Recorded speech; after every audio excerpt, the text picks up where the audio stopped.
আসসালামু আলাইকুম প্রিয় দর্শক, আপনারা দেখেছেন যে গত দুদিনে আজকে এবং গতকালকে তিনটা প্রধান রাজনৈতিক দল, প্রধান কিনা জানি না, দুটো তো প্রধান বটেই, বিএনপি এবং জামাত ইসলামকে আমি প্রধানই মনে করি।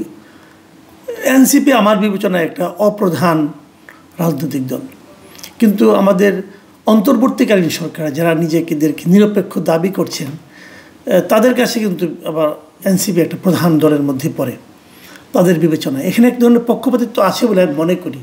যাই হোক, তারা তিনটা দল যে প্রধান উপদেষ্টার সঙ্গে দেখা করেছেন এবং দেখা করে তিনটা দলের কাছ থেকেই আমি একটা পয়েন্টে একটা অভিন্ন দাবি বলেন অথবা অভিন্ন অভিযোগ বলেন, সেটা আমরা পেয়েছি। সেইটা কি, সে অভিযোগটা কি? অভিযোগটা হলো যে কতিপয় উপদেষ্টার ব্যাপারে তাদের অভিযোগ আছে।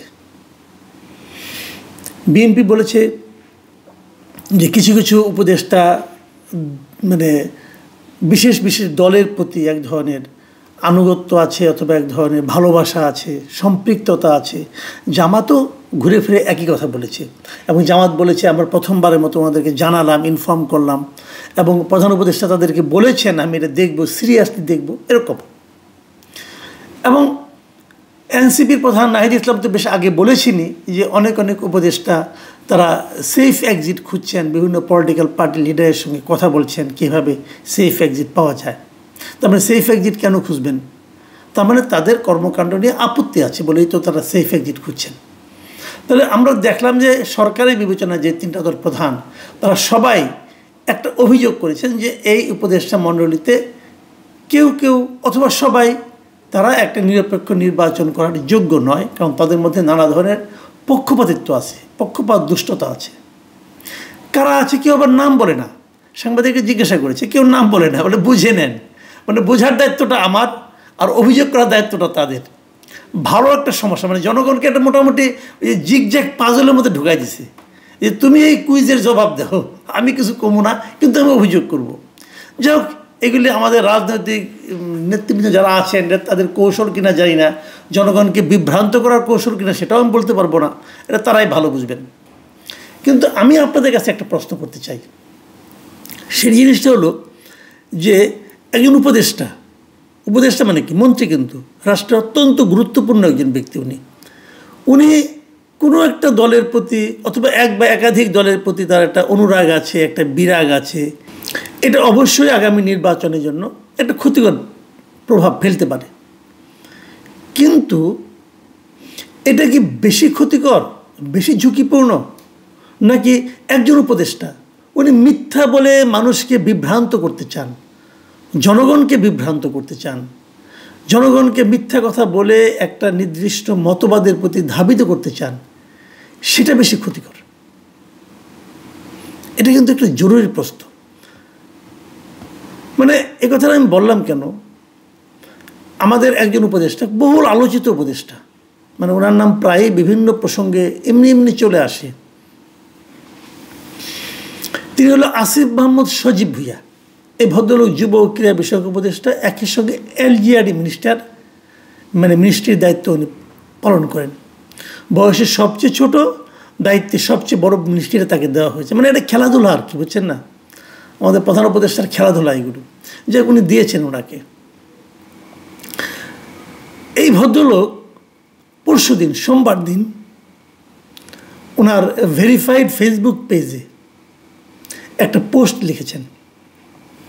সেই পোস্টের নিচে একটা ছকের মতো করে উনি দিয়ে দিয়েছেন। সেখানে 14টা লাইন আছে, 14 লাইনে 14টা ছকের মধ্যে আর কি 14টা বিষয় উল্লেখ করা হয়েছে যে ভারতের সঙ্গে আমাদের আগে যে চুক্তি ছিল তার মধ্যে এই 14টা চুক্তি নিয়ে উনি একটা বক্তব্য দিয়েছেন, যার মধ্যে 10টা চুক্তিকে বাতিল করা হয়েছে বলে উল্লেখ করেছেন, আর স্থগিত করা হয়েছে একটা চুক্তি, আর এছাড়া পুনর্বিবেচনা করা হয়েছে 2টো চুক্তি, আর বাস্তবায়নের জন্য আলোচনা করা হচ্ছে একটা চুক্তি। এই একটা তালিকা উনি দিয়েছেন। ওই ছকের উপরে লেখা হাসিনা সরকারের আমলে ভারতের সাথে করা 10 চুক্তি বাতিল, বাকিগুলো বিবেচনাধীন। এই শিরোনামে উনি একটা ছক বানিয়েছেন, ছকের চুক্তিগুলির নাম দিয়েছেন, স্বাক্ষরের সাল দিয়েছেন, সিদ্ধান্তের ধরন দিয়েছেন, দিয়ে উপরে উনি একটা কমেন্টও করেছেন।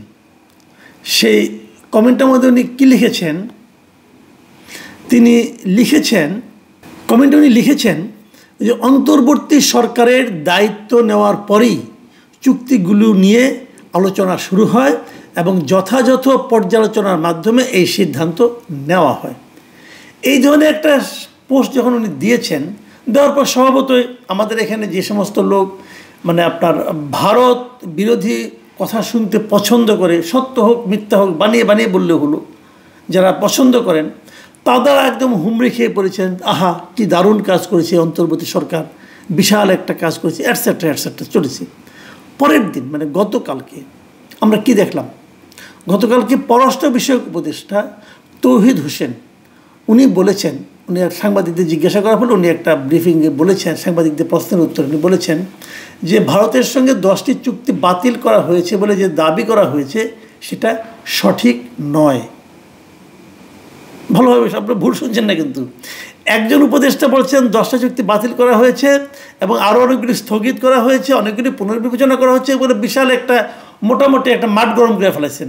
তারা কত কাজ করেছেন তার একটা মানে এক্সাম্পল দিতে যে, আর ভারতের সঙ্গে আমাদের সম্পর্কের যে যোগসূত্রটা যে মন্ত্রণালয়ের মাধ্যমে মানে পররাষ্ট্র মন্ত্রণালয়ের মাধ্যমে, পররাষ্ট্র মন্ত্রণালয়ের উপদেষ্টা বলেছেন যে কথাটা উনি লিখেছেন, যে তালিকাটা উনি দিয়েছেন সেটা সঠিক নয়। উনি ভদ্রলোক ভদ্র ভাষায় বলেছেন যে উপদেষ্টা মহোদয় মানে আমাদের আসিফ মাহমুদ সজীব ভাইয়া উনি হয়তো অন্য কারো কোথাও এটা পেয়েছেন, সেটা উনি এখানে রিপোস্ট করেছেন, মানে ওখান থেকে কপি পেস্ট করেছেন। আর উনি যে মন্তব্যটা করেছেন এই মন্তব্যটাও বলেছেন এটা বলাটা ব্যাপারে উনি কোনো মন্তব্য করতে চাননি। ভদ্রতা কী বলবেন, মন্তব্য করতে চাইলে তো অনেক কথাই বলতে হয়, তো উনি কোনো মন্তব্য করেনি। পাশাপাশি তৌহিদ সাহেব কিছু কথা বলেছেন, সে কথাগুলো কি, সে বলেছেন যে ওখানে যে তালিকাটা আছে তার অধিকাংশ চুক্তির যে নাম দেওয়া আছে এই চুক্তিগুলি আসলে এক্সিস্টই করে না, মানে এই চুক্তিগুলির অস্তিত্বই নাই। মানে সম্পূর্ণ কাল্পনিক একটা চুক্তির নাম উল্লেখ করে কাল্পনিক একটা সাল দিয়েছে, কোন সালে চুক্তিটা স্বাক্ষর হয়েছে, এবং কাল্পনিক একটা সিদ্ধান্ত দিয়েছে যেটা বাতিল করা হয়েছে। অধিকাংশ চুক্তি এক্সিস্টই করে না। মাত্র একটা কথা যেটা বলেছেন বাতিল করেছেন সেটা ঠিক আছে, মাত্র একটা, আর বাদ বাকিগুলো এক্সিস্টই, অনেকগুলো এক্সিস্টই করে না, অনেকটা হয়ই নাই, চুক্তিও হয় নাই, এরকম ঘটনা। এবং উনি বলে দিয়েছেন কয়েকটা কথা, যেমন ত্রিপুরা চট্টগ্রাম রেল সংযোগ প্রকল্প, তারপর অভয়পুর আখাউড়া রেলপথ সম্প্রসারণ প্রকল্প, তারপরে ফেনী নদীর পানি ব্যবস্থাপনা প্রকল্প, তারপরে কুশিয়ারা নদীর পানি বন্টন প্রকল্প, তারপরে সিলেট শিলাচর সংযোগ প্রকল্প, তারপরে পেট্রোলিয়াম পাইপলাইন সম্প্রসারণ চুক্তি। এগুলো আসলে এই ধরনের কোনো চুক্তিই হয় নাই ভারতের সঙ্গে, আমাদের চুক্তিই হয় নাই ভাই। মানে আজগুবি একজন উপদেষ্টা, ওনার হয়তো অনেক বলবেন না বয়স কম, ছেলে মানুষ, বুঝে নাই, উত্তেজনার বশবর্তী দিয়ে দিয়েছে, সবই সত্য, কিন্তু পাশাপাশি সবচেয়ে বড় সত্য হলো এই ছেলেটার হাতে তো আমাদের বড় দুটো মন্ত্রণালয় আপনি দিয়ে রেখেছেন।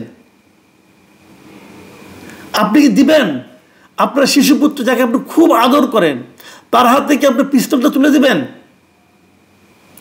তার হাত থেকে আপনাকে ছুরি তুলে দিবেন? তার হাত থেকে এক কাপ গরম চাও তো আপনি দিবেন না, যে সে নিজের শরীর পুড়িয়ে ফেলবে। আর তাকে আপনি বসিয়ে দিয়েছেন এত গুরুত্বপূর্ণ মন্ত্রণালয়, সে তো দেশ পুড়িয়ে ফেলার অবস্থা হয়েছে রে ভাই। এই কার কবলে পড়েছি আমরা?